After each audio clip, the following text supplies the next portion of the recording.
On est avec Nicolas Hott, cette fois le head coach de Benoît Saint-Denis, à chaud après la performance contre Dan Hooker.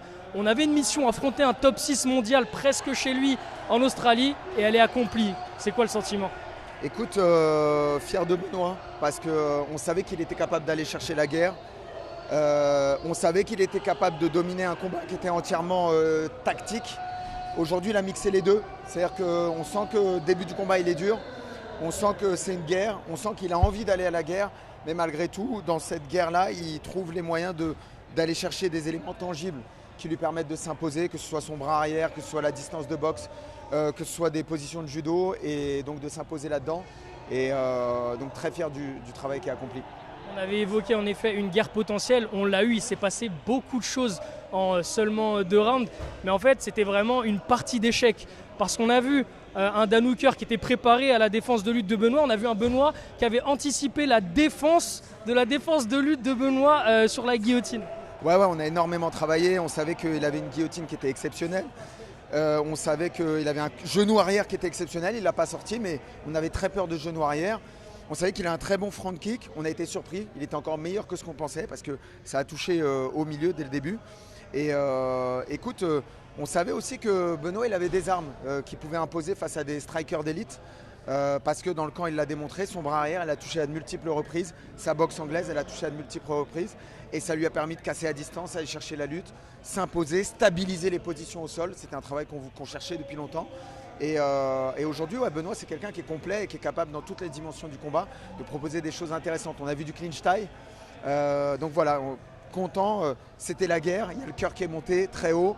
Et on est très content du résultat.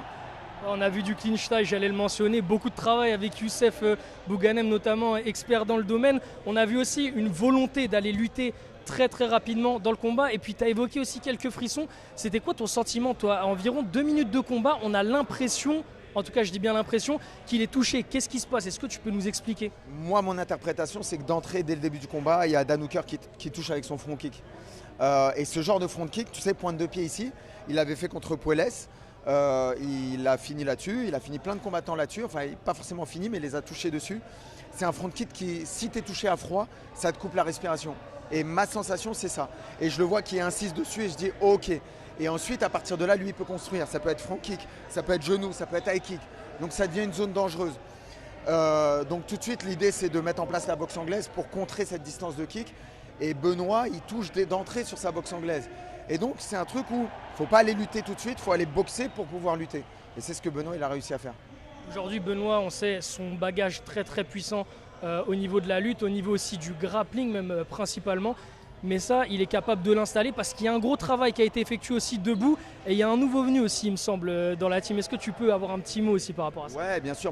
J'ai envie d'avoir un mot pour toute la team, que ce soit le staff, Maxime François sur la lutte, Anthony Brett sur la boxe anglaise, Chris Savoca sur le sol, ou que ce soit, comme je dis toujours, les sparring partners qui nous ont beaucoup aidés.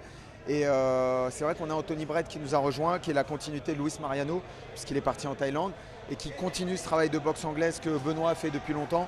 Et qui lui permet aujourd'hui d'être de plus en plus impressionnant sur la boxe anglaise. Nous on met en place des sparring de boxe anglaise, de pieds-points, et ça permet à Benoît de se rassurer, de se réconforter sur sa capacité à boxer avec les meilleurs.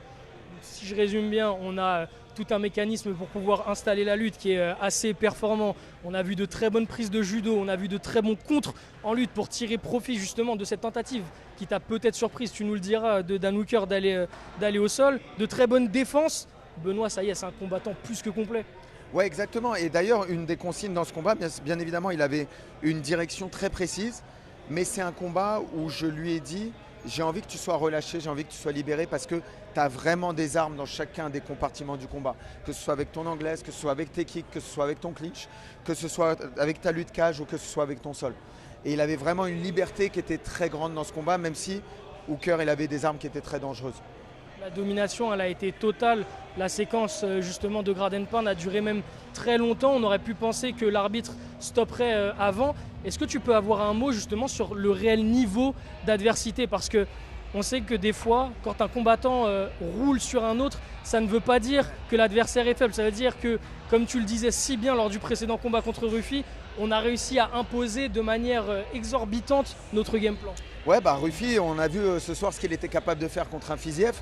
Je me doutais que ça allait être un match difficile pour Fiziev parce que Rufi il a un punch de malade, il a une gestion de la distance qui est incroyable.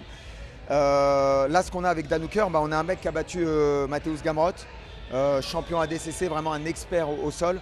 On a un mec face auquel Tsariukan, quand il l'a gardé au sol pendant 3 minutes, il n'a pas réussi à faire quelque chose au premier round. Et là, Benoît, il a tout de suite su imposer une montée très forte, la conserver, créer des dégâts, menacer les soumissions, plusieurs types de soumissions, donc un bagage de soumissions, et ensuite s'imposer avec la meilleure solution qui était le ground and pound. On a fait un bon tour, je pense, sur le côté technique du combat. Je vais passer à une autre partie. C'est aussi pour ça qu'on aime t'avoir au micro pour l'analyse. Tu parlais de micro-management dans ton travail après la pesée cérémoniale. Là, Benoît, c'était un combat très engagé. Il a eu un gros cycle d'activité. Tu as évoqué un bon mois de repos que tu avais envie de lui donner. Et lui, il a parlé au micro dans l'octogone. Il a dit qu'il voulait aller vers la ceinture. C'est quoi pour toi la suite? Non, écoute, déjà la suite, c'est pas moi qui la décide, c'est l'UFC. Maintenant, moi, ce que j'aimerais, c'est un bon mois de repos qui lui permette de se reposer et mentalement et physiquement. Et ensuite, recontinuer ce qu'on appelle un travail de fond, mais avec un petit peu moins de pression que ce qu'on fait pendant les training camps pour développer des attitudes, des habitudes, que ce soit en striking, en lutte ou au sol. Et ensuite, avoir une date peut-être vers mai, juin et pouvoir à ce moment-là mettre les bouchées doubles. J'allais demander une date, mais tu l'as donnée, donc je pense qu'on a fait le tour. Merci beaucoup, Nicolas. Encore félicitations.